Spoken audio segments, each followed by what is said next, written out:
തിരുവനന്തപുരത്താണ്. തിരുവനന്തപുരത്ത് പത്മനാഭന്റെ മണ്ണിൽ വന്നു കഴിഞ്ഞാൽ പത്മനാഭനെ കണ്ട് തൊഴുതാണ് എല്ലാവരുടെയും തുടക്കം. അപ്പോൾ ഞാനും എത്തിയിട്ടുണ്ട് നമ്മുടെ തിരുവനന്തപുരത്ത് ശ്രീ പത്മനാഭ ക്ഷേത്രത്തിന് മുൻപിൽ. ക്ഷേത്രത്തെക്കുറിച്ച് പറയുകയാണെങ്കിൽ ആയിരക്കണക്കിന് വർഷം പഴക്കമുള്ള ഒരു പ്രാചീന ക്ഷേത്രം നമ്മുടെ തിരുവനന്തപുരത്തിന്റെ ഹൃദയഭാഗത്ത് തന്നെ സ്ഥിതി ചെയ്യുന്നെന്ന് പറയുന്നു. അനന്തശയനത്തിൽ നിൽക്കുന്ന ഒരു എന്താ പറയുക പത്മനാഭനെ നമുക്ക് ഇവിടെ വന്നു കഴിഞ്ഞിട്ടുണ്ടെങ്കിൽ കാണാൻ സാധിക്കും. ഒരുപാട് ചരിത്രത്തോളം പഴക്കവും അതുപോലെ തന്നെ പ്രാധാന്യവുമുള്ള ഒരു ക്ഷേത്രമാണ് ശ്രീ തിരുവിതാംകൂർ രാജവംശത്തിന്റെ കീഴിലായിരുന്ന ഈ ക്ഷേത്രത്തിൽ രാജാവ് പോലും പത്മനാഭദാസൻ എന്നാണ് അറിയപ്പെട്ടിരുന്നത്. അതായത് രാജാവിന് ഏറ്റവും പ്രിയങ്കരനായ ഒരു ദൈവം എന്നൊക്കെ പറയാവുന്നതായിരുന്നു ഇവിടുത്തെ അനന്തപത്മനാഭൻ. ഏതായാലും ക്ഷേത്രത്തിന് ഒരുപാട് ചരിത്ര പ്രാധാന്യമുണ്ട്. അതിലൊക്കെ ഉപരി നമ്മളൊക്കെ എല്ലാവർക്കും അറിയാവുന്ന 2011 ഇവിടുത്തെ ലോകത്തിലെ തന്നെ ഏറ്റവും സ്വർണ്ണശേഖരം ലഭിച്ച ഒരു ക്ഷേത്രം കൂടിയാണ് പത്മനാഭസ്വാമി ക്ഷേത്രം. 2011 പത്മനാഭസ്വാമി ക്ഷേത്രം ലോക ശ്രദ്ധ ആകർഷിച്ചത്. ശരിക്കും ഒരു എ നിലവറ, ബി നിലവറ തുടങ്ങിയ നിലവറകളിൽ നിന്ന് ഒരു സ്വർണത്തിന്റെ ഒരു ശേഖരം തന്നെയാണ് ലഭിച്ചത്. കാശുരൂപങ്ങളും ബാക്കി സ്വർണ്ണ രത്നങ്ങളും പവിഴങ്ങളും അങ്ങനെ ഒരു ഭയങ്കരമായിട്ട് ഒരു സ്വർണ്ണ നിക്ഷേപം അല്ലെ സ്വർണത്തിന്റെ നിധി എന്നൊക്കെ നമ്മൾ പറയാവുന്ന അതാണ് ഇവിടുന്ന് ലഭിച്ചത്. ഏകദേശം 1 ലക്ഷം കോടി രൂപയുടെ സ്വർണ്ണശേഖരമാണ് ഇവിടെ ഉള്ളതെന്നാണ് പറയുന്നത്. എന്തായാലും ബി നിലവറ ഇപ്പോഴും തുറന്നിട്ടില്ല. അതിൻ്റെ അകത്ത് എത്രയുണ്ടെന്നും അറിയത്തില്ല. ഇതിലെല്ലാം ഉപരി ഇത് ഖജനാവെന്നല്ല, ഇത് ദൈവത്തിന്റെ സ്വത്ത് എന്നാണ് പറയുന്നത്. ഏതായാലും പത്മനാഭസ്വാമി ക്ഷേത്രത്തിലേക്ക് ഓരോ ദിവസവും ആയിരക്കണക്കിന് ആൾക്കാരാണ് ദൈവത്തെ കാണാനും തൊഴാനും ആയിട്ട് വന്നിരിക്കുന്നത്. ഞങ്ങളും എത്തിയിട്ടുണ്ട് പത്മനാഭസ്വാമി ക്ഷേത്രത്തിലേക്ക്. നമ്മുടെ ട്രിവാൻഡ്രം സീരീസിന്റെ ഡേ 2. ഈ ക്ഷേത്രത്തിൽ വന്നു കഴിഞ്ഞിട്ടുണ്ടെങ്കിൽ കാണുന്ന മറ്റൊരു പ്രധാനപ്പെട്ട ആകർഷണം കേട്ടോ ഇത് ഈ കാണുന്ന ക്ലോക്ക്. 2 മുട്ടനാടിൻ്റെ നടുക്ക് ഒരു മനുഷ്യൻ. അതിൻ്റെ ഹിസ്റ്ററി എങ്ങനെയാണെന്നുള്ളത് കറക്റ്റായിട്ട് എനിക്കറിയത്തില്ല. പക്ഷേങ്കിൽ ഇപ്പോൾ അത് പ്രവർത്തന രഹിതമാണ്.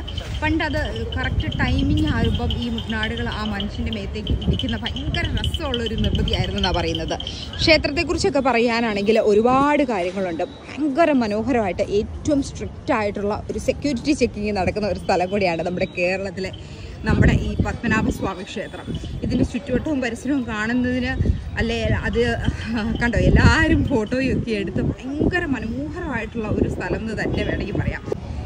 ഇന്ന് ഏതായാലും ഞാൻ സാരിയൊക്കെ ഉടുത്താണ് വന്നേക്കുന്നത്. കഴിഞ്ഞ പ്രാവശ്യം എനിക്ക് അറിയില്ലായിരുന്നു സാരി ഉടുക്കാതെ ക്ഷേത്രത്തിൻ്റെ അകത്തേക്ക് കയറാൻ പറ്റില്ല എന്നുള്ളത്. ഇന്ന് ഞാൻ സാരിയൊക്കെ ഉടുത്ത് തൊട്ടപ്പുറത്തെ കടയിൽ നിന്ന് കുറച്ച് മുല്ലപ്പൂവൊക്കെ മേടിച്ച് തലയിൽ മുല്ലപ്പൂവൊക്കെ വെച്ച് ഇന്ന് ക്ഷേത്രത്തിൽ കയറി തൊഴണമെന്ന് ഉദ്ദേശിച്ചാണ് വന്നേക്കുന്നത്. ടൈമിങ് എങ്ങനെയാണെന്ന് അറിയത്തില്ല, നമുക്ക് നോക്കിയിട്ട് പറയാം.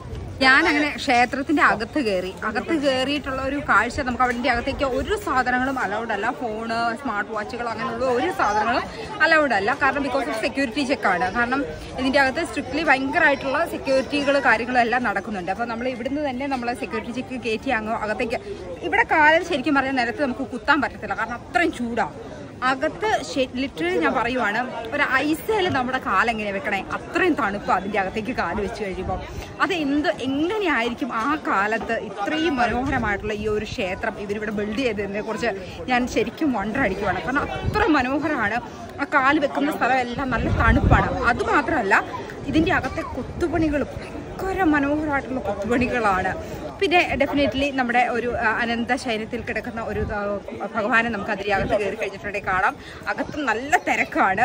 പിന്നെ എടുത്തു പറയേണ്ട മറ്റൊരു കാര്യം എന്ന് പറഞ്ഞാൽ ഇവിടുത്തെ പോലീസുകാരാണ്. എന്തൊരു കാര്യമായിട്ട് അവർ ഓരോ കാര്യങ്ങളും ഇൻസ്ട്രക്ട് ചെയ്യുന്നതും പറഞ്ഞ് മനസ്സിലാക്കുന്നതും ഭയങ്കര അടിപൊളി പോലീസുകാരാട്ടോ. ഒന്നും പറയാതിരിക്കാൻ പറ്റില്ല. കാരണം നമ്മൾ അവരുടെ സേവനം എടുത്തു പറയേണ്ട ഒന്ന് തന്നെ എന്ന് പറയാം. കാരണം അവർ നമ്മളോട് ഇവിടുന്ന് പറയുന്നുണ്ട്, നിങ്ങൾ മെയിൻ എൻട്രൻസിൽ കൂടെ കയറാതെ ഭയങ്കര വെയിലാണ്, നിങ്ങൾ എങ്ങനെയാണ് നിൽക്കുന്നത്, നിങ്ങൾ കിഴക്കേനട വഴി കയറും.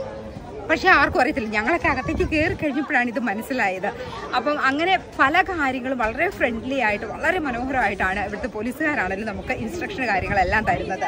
പിന്നെ ഇവിടുത്തെ ടൈമിംഗ് പറയുവാണെങ്കിൽ രാവിലെ 3:30 തൊട്ട് 4:45 വരെ. പിന്നെ അടുത്തത് വരുന്നത് 6:30 to 7 AM, പിന്നെ 8:30 to 10 AM, 10:30 to 11:10 AM, പിന്നെ 11:45 to 12 AM. പിന്നെ ഈവനിങ്ങിലാണ് വരുന്നത് 5 മണി തൊട്ട് 7:20 വരെ. അതിനിടയ്ക്ക് ചെറിയൊരു ബ്രേക്ക് വരുന്നുണ്ട്. 6:15 തൊട്ട് 6:45 വരെ ദർശനം ഇല്ല. ഇതാണ് ഇവിടുത്തെ ടൈമിംഗ് വരുന്നത്. പിന്നെ വരുന്നവർ പ്രത്യേകം ശ്രദ്ധിക്കേണ്ട ഒരു കാര്യം, സ്ത്രീകളാണെങ്കിൽ സാരി ഉടുത്ത് വരാനായിട്ട് ശ്രദ്ധിക്കുക. ചുരിദാറൊക്കെ ഇട്ടുകൊണ്ട് വന്നു കഴിഞ്ഞിട്ടുണ്ടെങ്കിൽ അവരതിൻ്റെ മുകളിൽ ഒരു മേൽമുണ്ട് അല്ലെങ്കിൽ എന്തെങ്കിലും ഒന്ന് മുണ്ട് പോലെ ഉടുക്കാനായിട്ട് പറയുന്നുണ്ട്. പുരുഷന്മാരാണെങ്കിൽ നിർബന്ധമായിട്ട് മുണ്ട് ഉടുത്ത് ഷർട്ട് ഊരി മാത്രമേ അകത്തേക്ക് കയറാൻ പറ്റത്തുള്ളൂ. മുണ്ട് കാര്യങ്ങളൊക്കെ ഇവിടെ തന്നെ നമുക്ക് മേടിക്കാൻ കിട്ടും. അതിനൊന്നും പ്രശ്നമൊന്നുമില്ല. പക്ഷേങ്കിൽ നിങ്ങൾ ഒരു പ്രാവശ്യം നിങ്ങൾക്ക് മനസ്സില്ല ചിലപ്പം ഇതായിരിക്കും കാണേണ്ടതാണ്. ഇതെനിക്ക് നിങ്ങളോട് വിവരിച്ചു തരാൻ പറ്റുന്ന ഒരു കാര്യമല്ല. ശരിക്കും പത്മനാഭ എന്താ പറയുക, ക്ഷേത്രത്തിൻ്റെ അകത്തെ ആ ഒരു അനുഭവം എന്ന് പറയുന്നത് ഭയങ്കര പീസ്ഫുള്ളാണ്, ഭയങ്കര ഒരു പോസിറ്റീവ് വൈബ് തരുന്ന സ്ഥലമാണ്.